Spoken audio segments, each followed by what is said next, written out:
Our city's newest destination for arts and design, M+, is a marvel of architecture. Designed by Herzog and de Meuron, it is proclaimed to be Asia's first global museum of visual culture, boasting 700,000 square feet of space for installations, artwork, and more. We are very pleased to have with us today the Curator of Design and Architecture at M+, Mr. Sunny Cheung, to speak about prominent projects in Asia and around the world. A big hand for Sunny.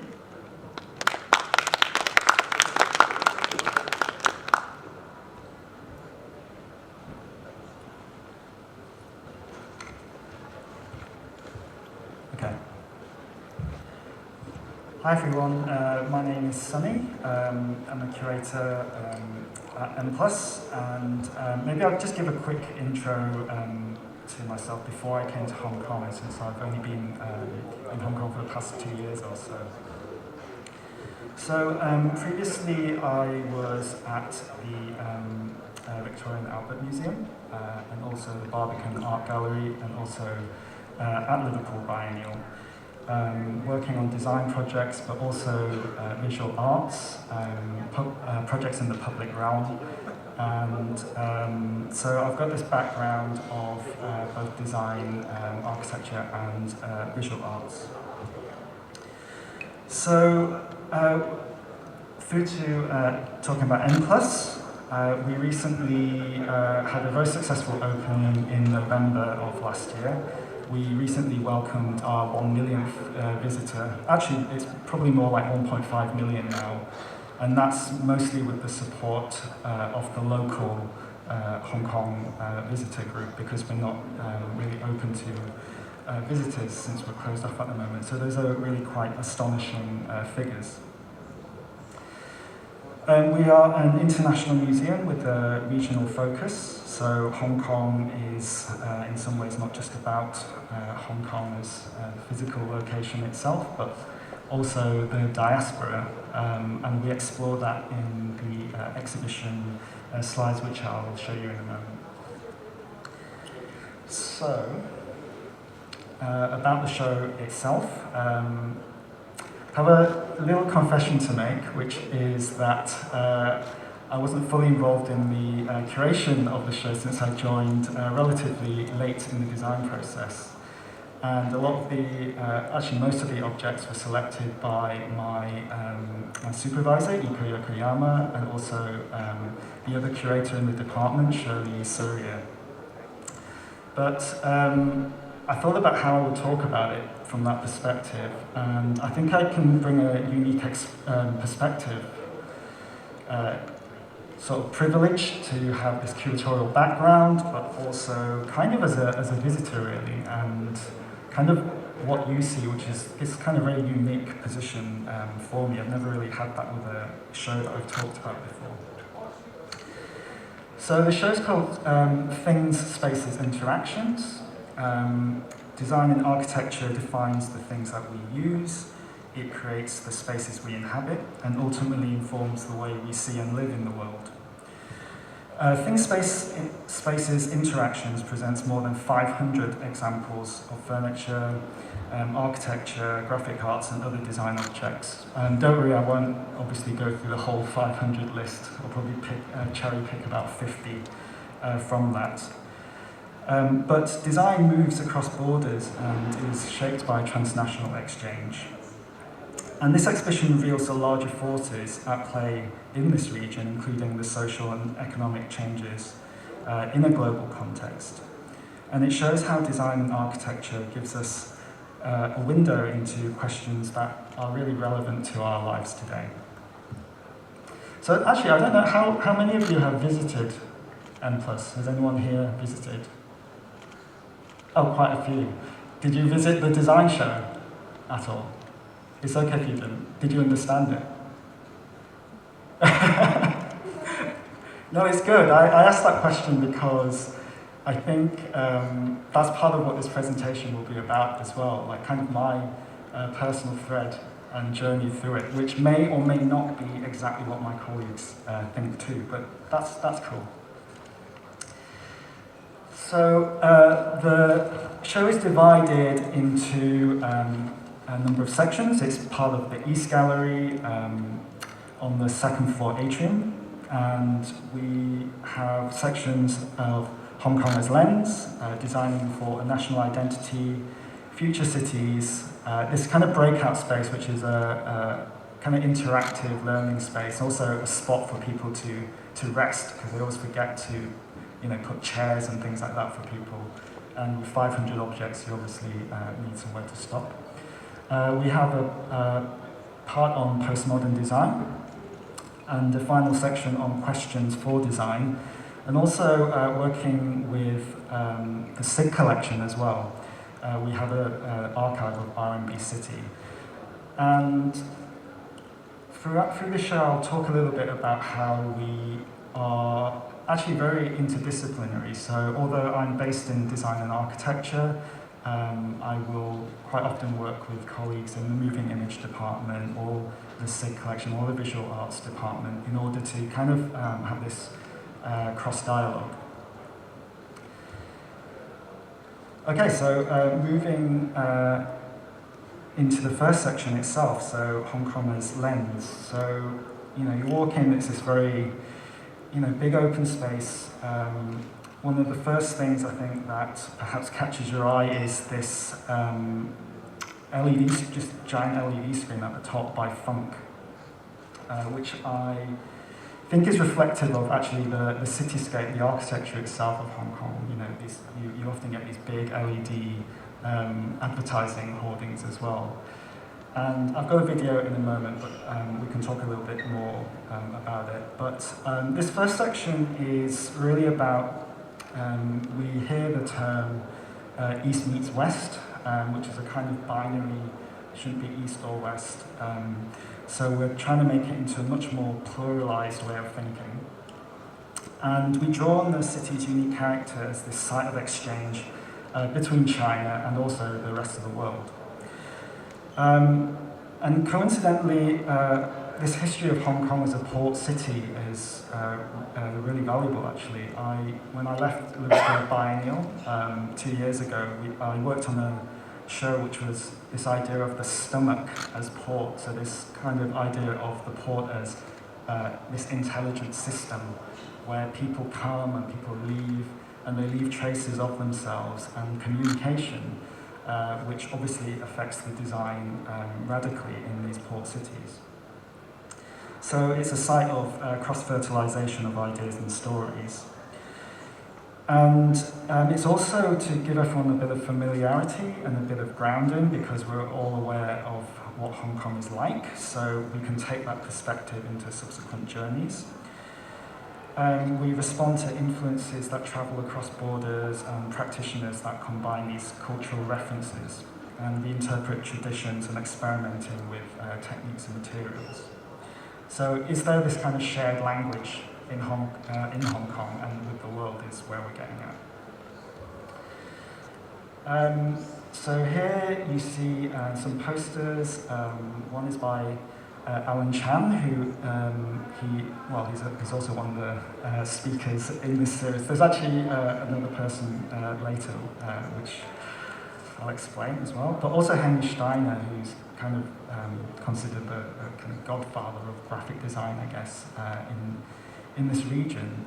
So we actually have a lot of Alan Chan's work in our collection, and he talks this poster, this kind of pictograph of this sort of Chinese-looking symbol, which is also readable in English. I think is a very clever graphic play. It reminds me a little bit of Xu Bing's work as well. But the reason I include those is because we also have it in the Hong Kong visual culture section, which is curated by my colleague Tina Pang, and we have this selection of his work, Canton Disco, for instance, a series of record covers as well. For those who don't know, Canton Disco was this, I guess it was this mega club in Hong Kong during the 80s, and lots of glamorous people used to attend there. Rose from the ashes of Disco Disco, and apparently Kylie Minogue, the singer, had her first mini gig actually in Hong Kong, of all places. So you see that we have this dialogue with some of our other exhibitions, but maybe I can play this talk. So this work also reminds me a lot of what Hong Kong is because of the red, white and blue colour scheme, which you can't miss. It's a work from 2003, but we commissioned Funk to do this new version of it. And you can, sorry for the bad quality, I took it with my phone the other day actually. But it's this kind of mishmash of, you see, like street culture, traditions, this sort of skyline. It's representative of earth, heaven, and this kind of like hell, which is, you know, these kind of creatures at the bottom. But there's a mixture of like martial arts, you know, action movies, skate culture, punk. And actually, I really like this work because it makes me remember what I used to think of when I was growing up in the UK, of what Hong Kong was. I used to come back every summer and see this kind of mishmash of, I had an interest in John Woo movies, Japanese anime, video games, and this really reflects it. Another designer that we have, which this is part of the Red, White and Blue series on the left, is by Stanley Wong. And also Milk Design in the middle with the plastic butcher lamps that we see a lot in wet markets actually. And I found this picture of, on the right, of this tailor called Lei Wah. And he apparently was the guy that first innovated by taking the material, which red, white and blue material, actually it was blue and white to begin with, which was invented in Japan, and made these like travel bags with it in Shanshei-po. And then now they're just all over the place, and they are just really representative of Hong Kong culture. So I thought I'd include a picture of him because he's a little bit of a hero, I think, for me, this enterprising tailor. And going on with this kind of enterprising look as well, we have this chair, one of the series of Bastard chairs by Michael Wolff, actually.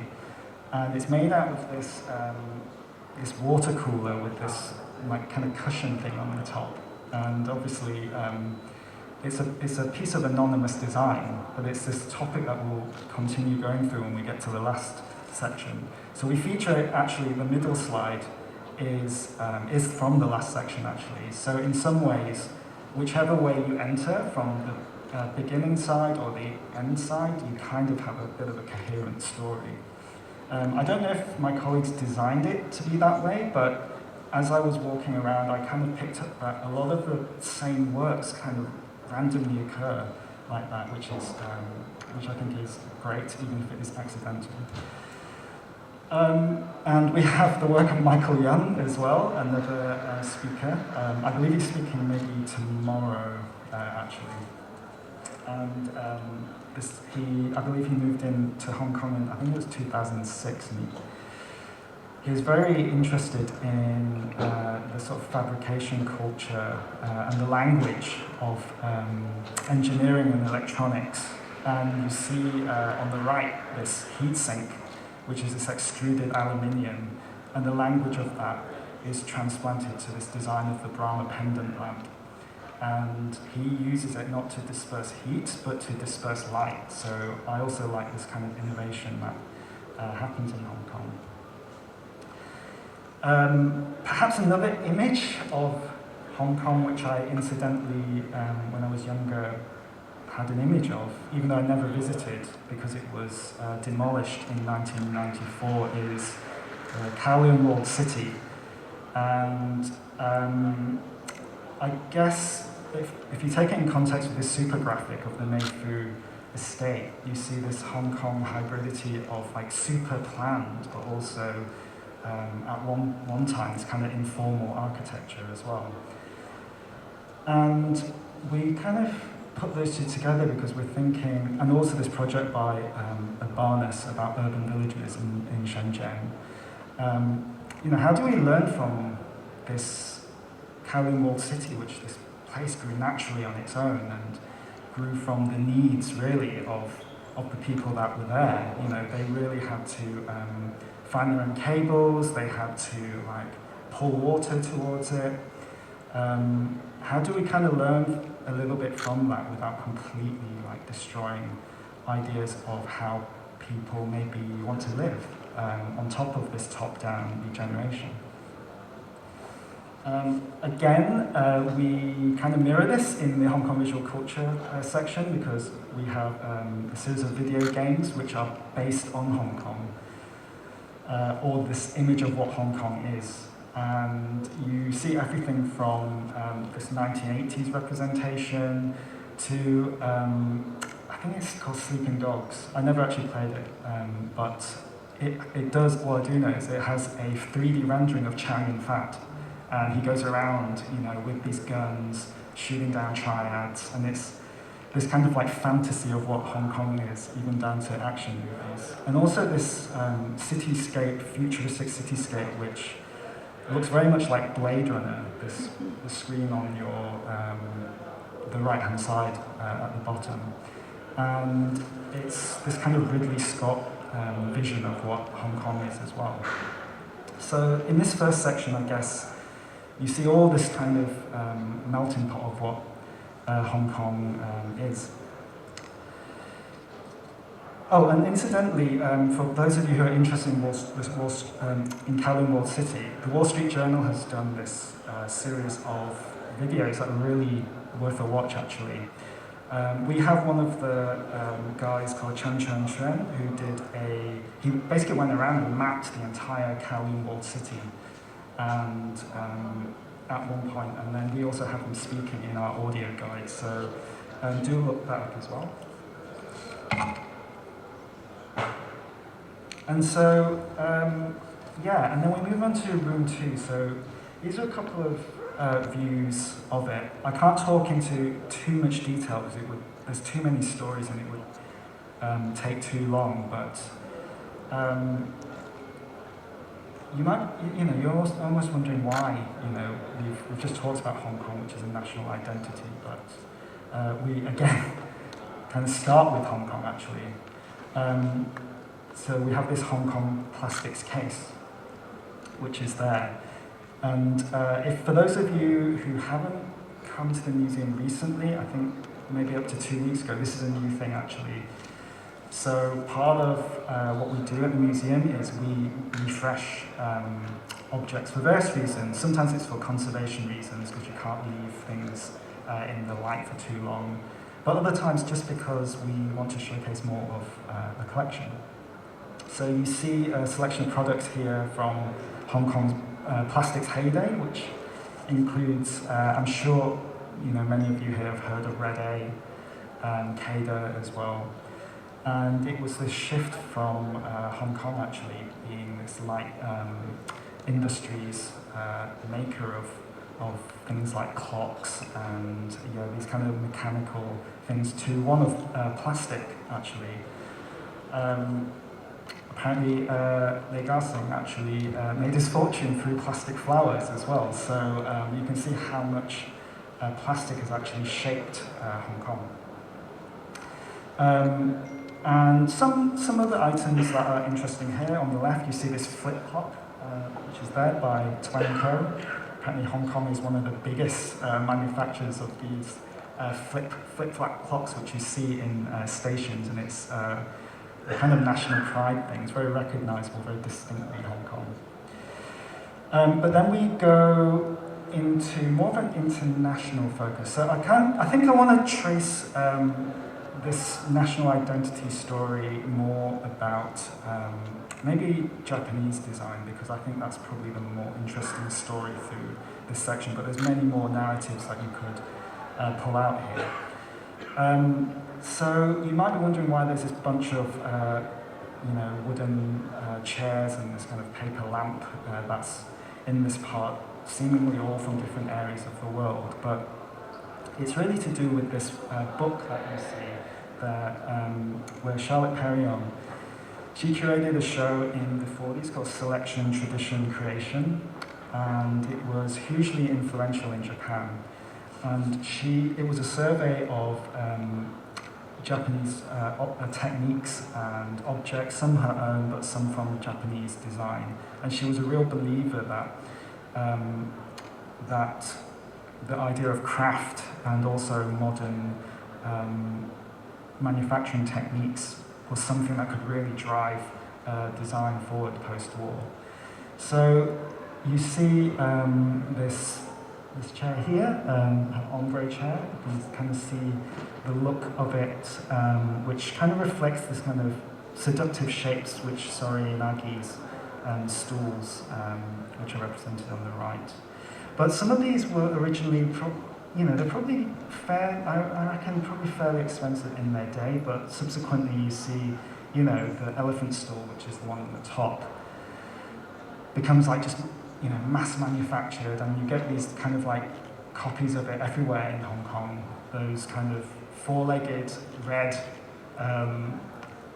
red plastic stools, which often have a vinyl of like a flower or some kind of, cute graphic on it. But they really originated from Japan. I believe that was maybe the first, there's debate about this, but the first plastic chair or stool that was made. And then we also have there as well works by Noguchi as well. You're probably familiar with his Akari lamp series, but again, what started off as this idea of craftsmanship, labour that Noguchi encountered on Gifu, of this beautiful mulberry paper lanterns, which were kind of used for funerals and things like that, then kind of become, I guess, copied or adapted, let's say, by obviously IKEA. I don't think IKEA is as big in Hong Kong, but certainly in the UK it's very big. And I had one as a student as well. I had one of these like paper lamps without really knowing the original designs by Noguchi. So you can see that they really influence throughout the world.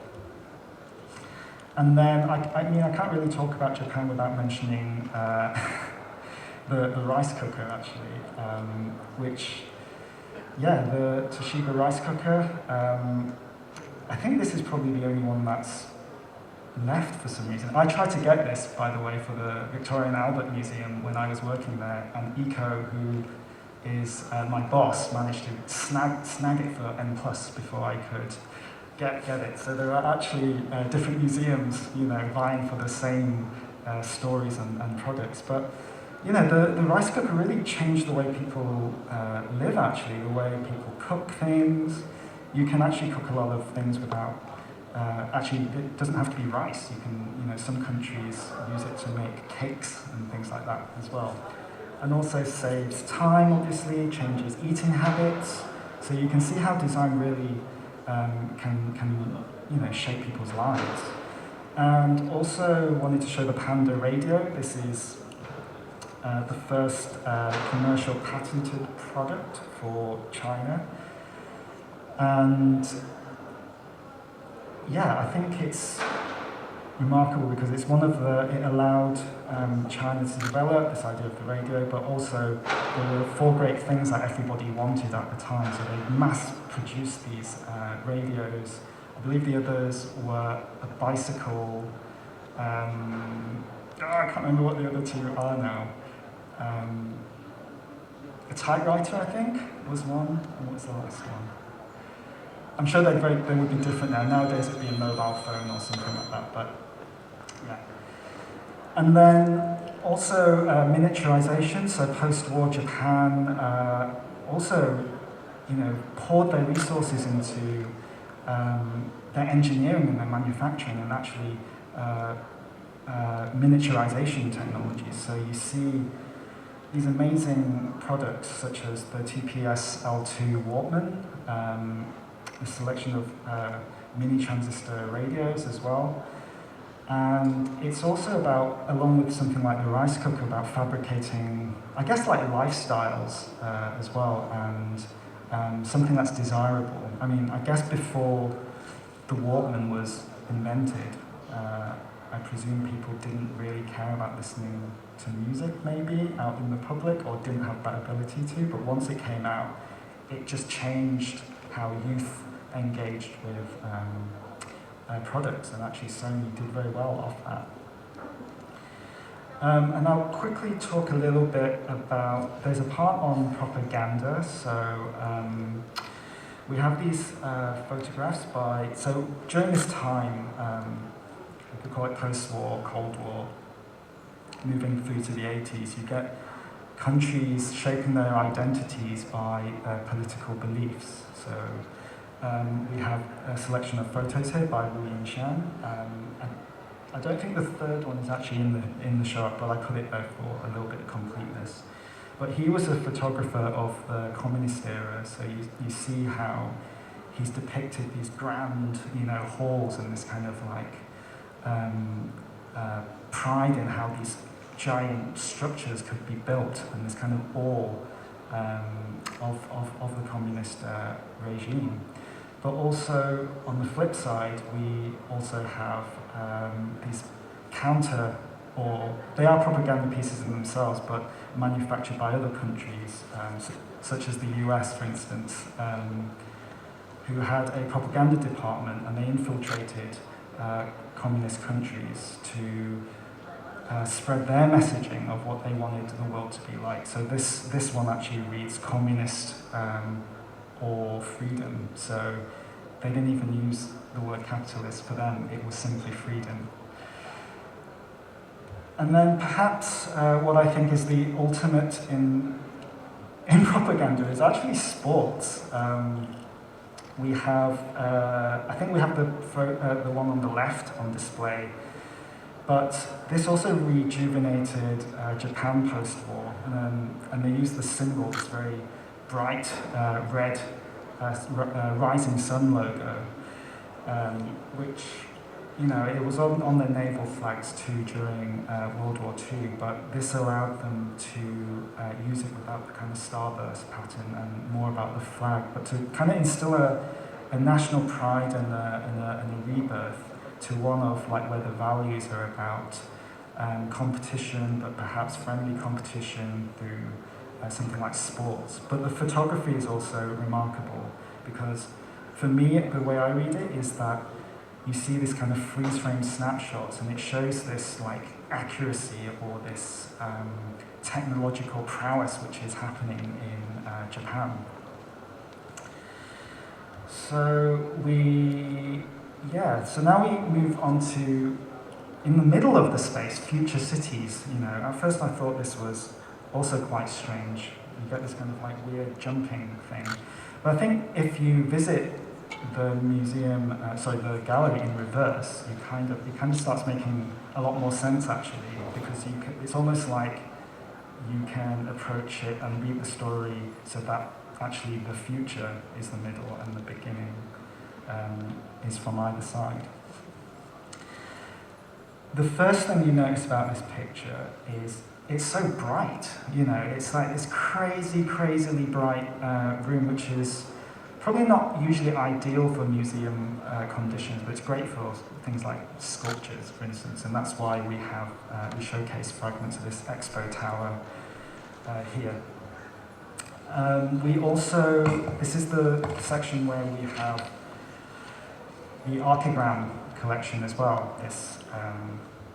I'll talk a little bit about that in a minute, but so we see this super graphic here, which we commissioned from a Beijing-based studio called Digital Architecture Studio, and it contains elements of what dreaming is like done in this, this archigram style. But we also see hints of tradition too. You see this kind of bamboo theatre type thing here, for instance, amidst various architectural projects. But this is very fun also because it helps to break down the speed. I've noticed when I've walked around the gallery that people stare at this for a while, so because it's such a kind of big space, it allows the flow to kind of congregate there a little bit, and allows youngsters a little something to do, because usually they're terribly bored of looking at rice cookers and things like that, but they love cartoons.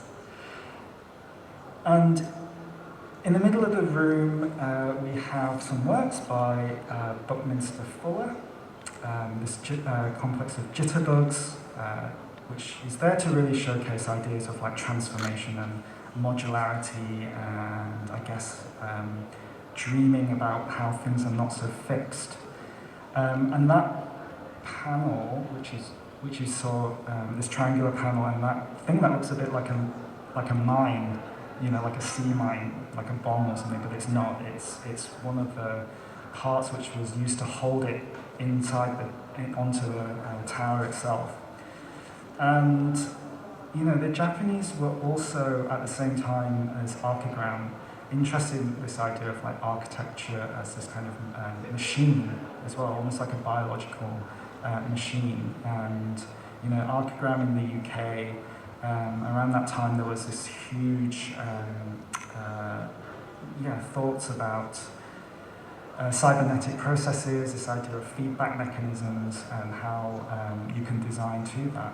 But also architecture that doesn't, I mean, these are two of the few examples of things that are built to these systems. But architecture doesn't have to be built, it can be dreamed about, it can be speculated about. And on the right, this isn't something that we have in the collection, but it's an example of one of the things that was built by the metabolists, which is the Nagakin capsule tower, which sadly is in the process of being demolished at the moment. So these kind of futuristic projects which happened around the sort of 60s, 70s era are slowly being eroded from our landscape. This is another just example of metabolism and the graphic design there.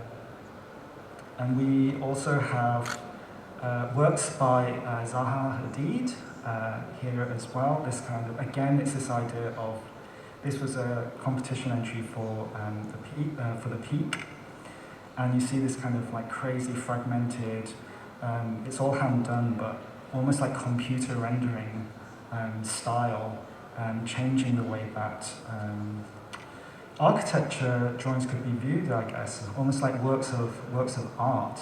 And we see it on the right-hand side with the blue wall, and that's also in the Hong Kong Visual Culture Gallery. So there's this kind of dialogue there too.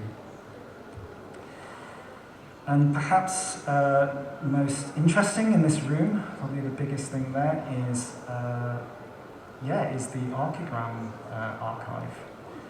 And you kind of might be wondering, what's this, you know, very important but London-based group from the 60s, 1961 to 74.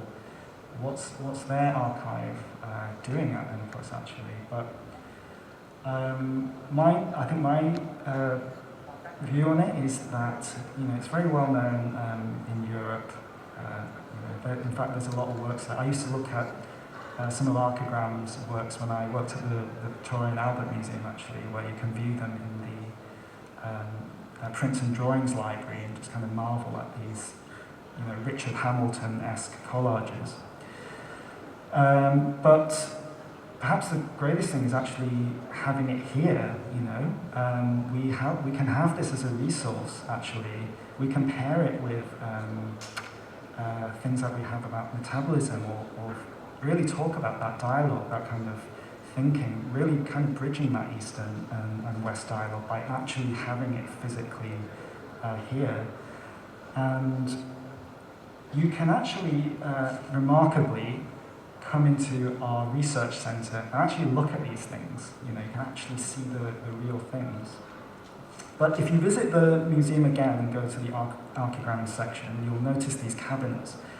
And we've actually now started to populate the drawers that are under them with more of the archive work. So do actually go and pull them and then have a look, because, you know, we've rotated them recently, so you can actually find out more. So there's much more in there.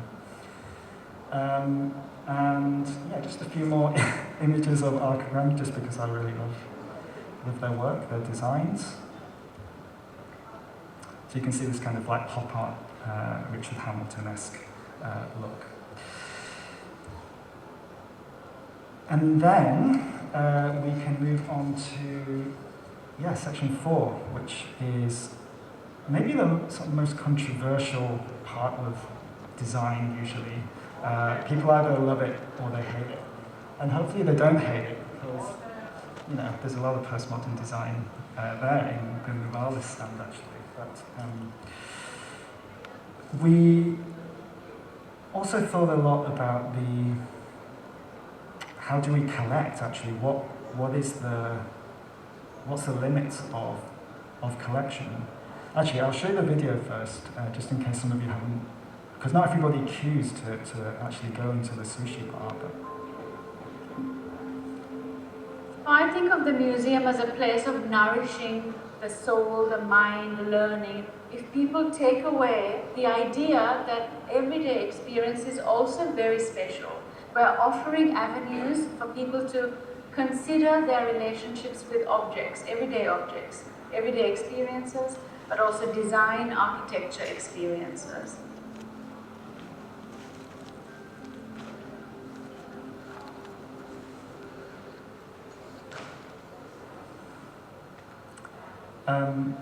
Yes, I mean, what do we learn from that?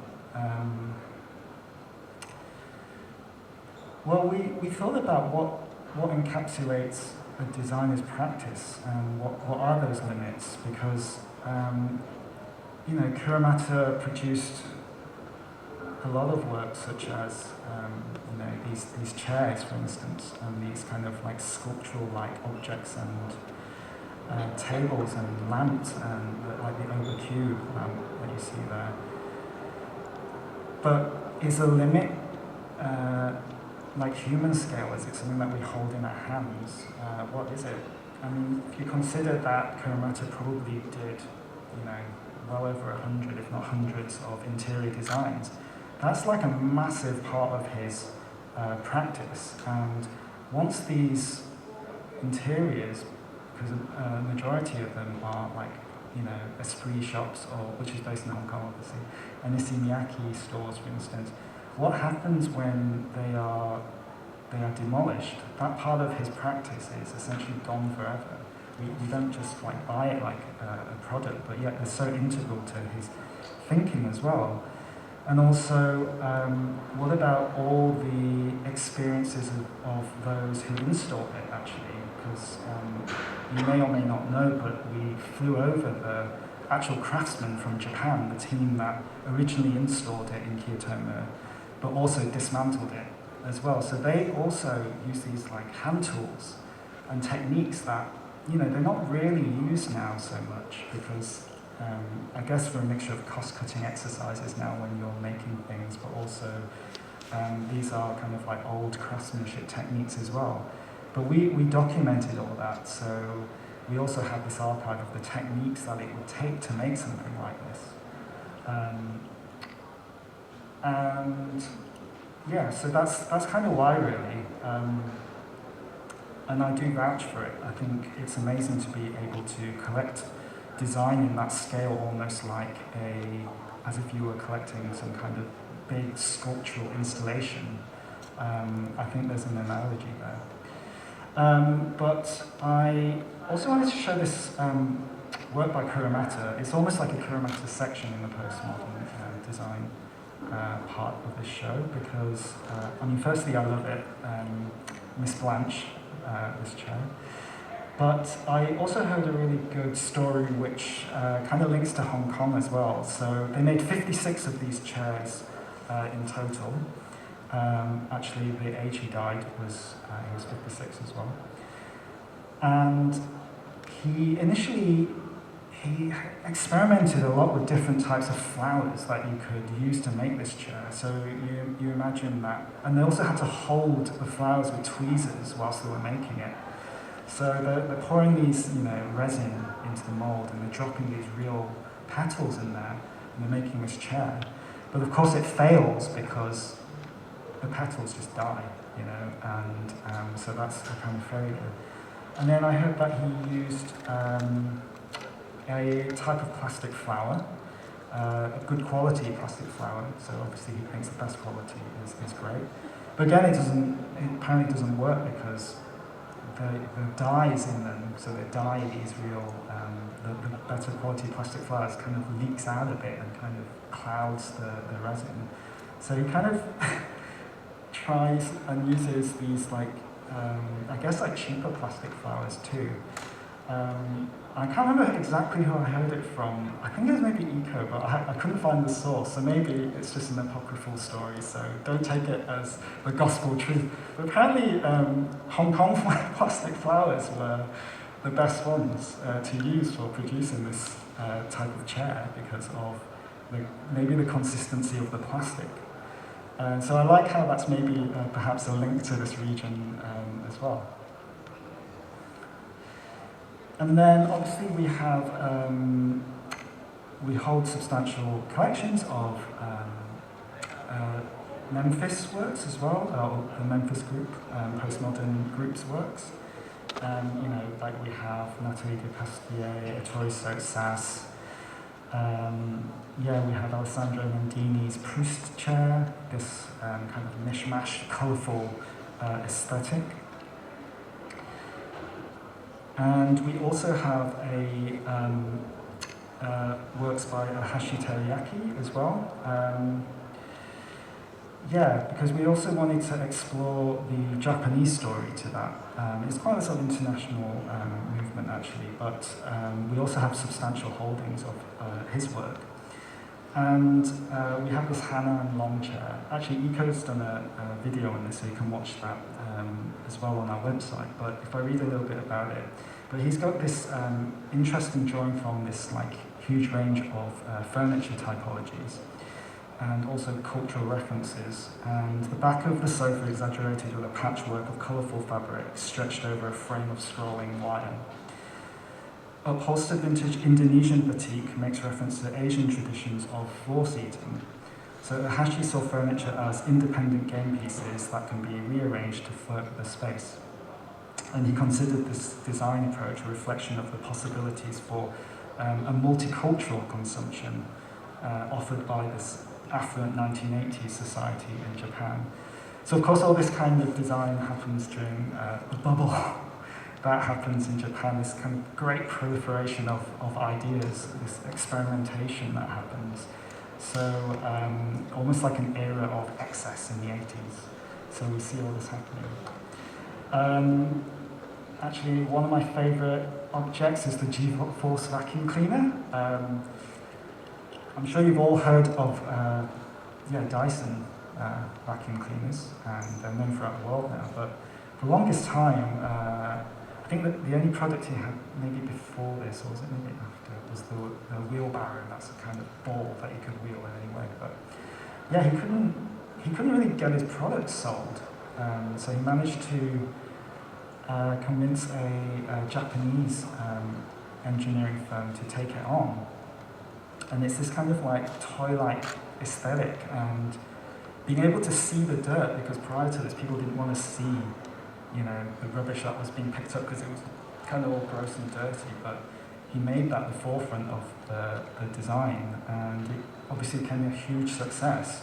So he had to escape the confines of his home country, the UK, with kind of probably a more conservative approach.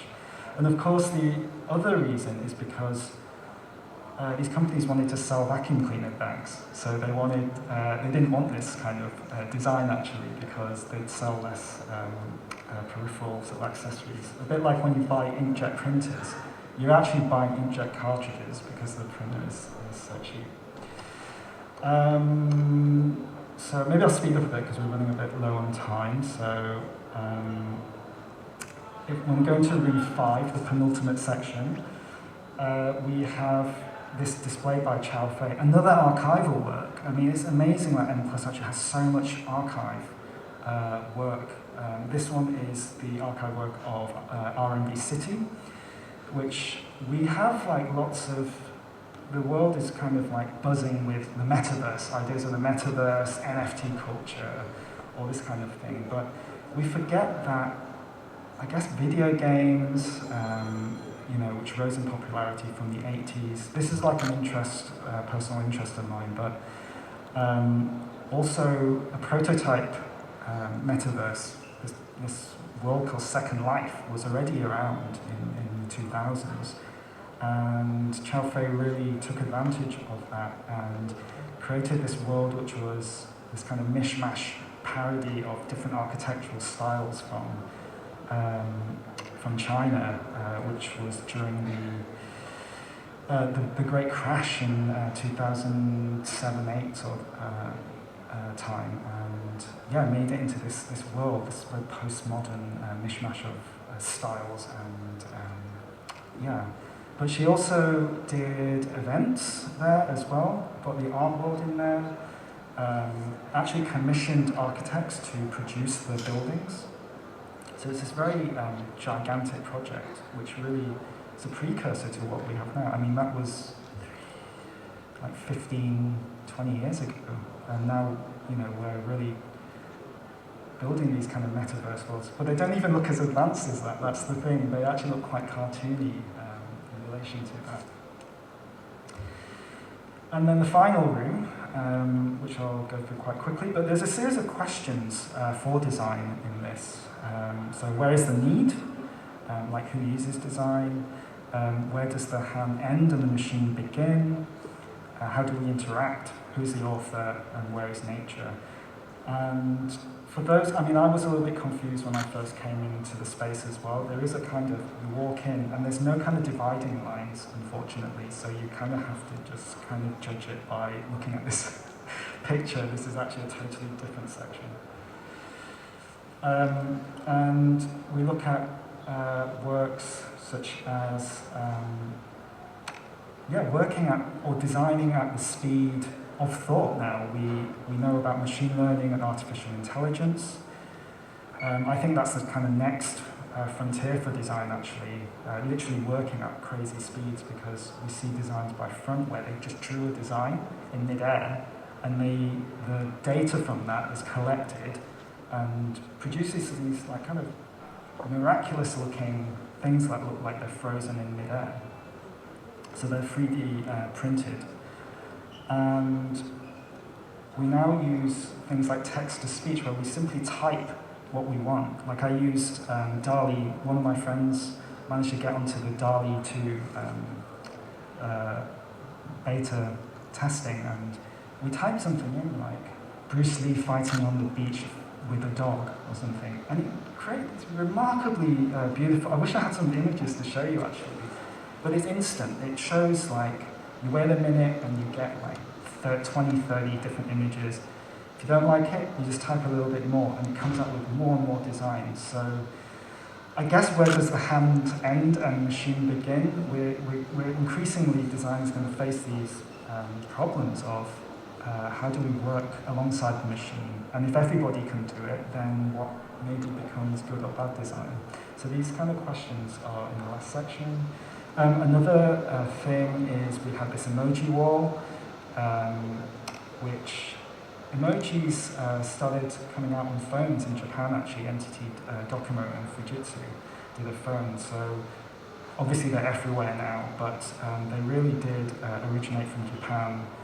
Although the concept is kind of part of typography with wet dings and dingbats and things like that too. But we have this like quiz here. Again, it's a kind of resting point for people to just take a breather and take stock of the questions. And yeah, these items like who is the author? Again, these questions of if everything is modular and can be adapted, then yeah, is it important that there's an author?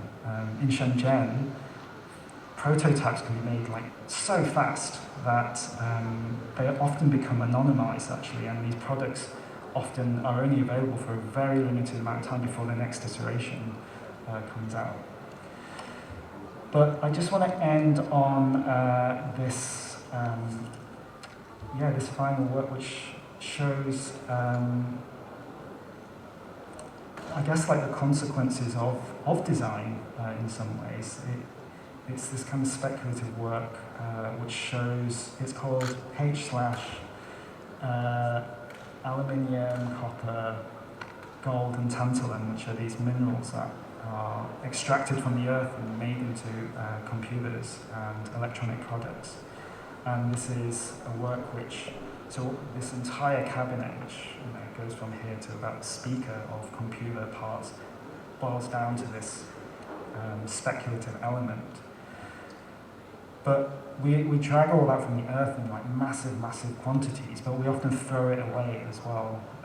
So what are the consequences of that, and who's picking it up? So I guess it's kind of ending it on a slightly slightly depressive note, but in some ways it's good as well, because I think designers are really thinking about these challenges now, and this idea of cradle to cradle, or this kind of embedded energy is factored in now with things like buildings and product designs. So that was a whirlwind tour of our opening display. And for those who haven't seen it, hopefully this kind of helps you kind of think about tracking your own route and maybe having your own thoughts about it.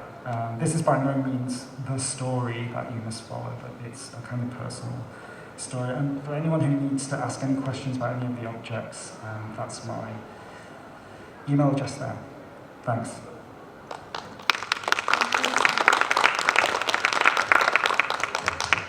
Thank you, Sunny. That was quite a journey around the world. We'll now open the floor to a few questions. A mic will be provided. Guess we'll just have to email you all of our questions. We have a little souvenir for you, so stay a little while.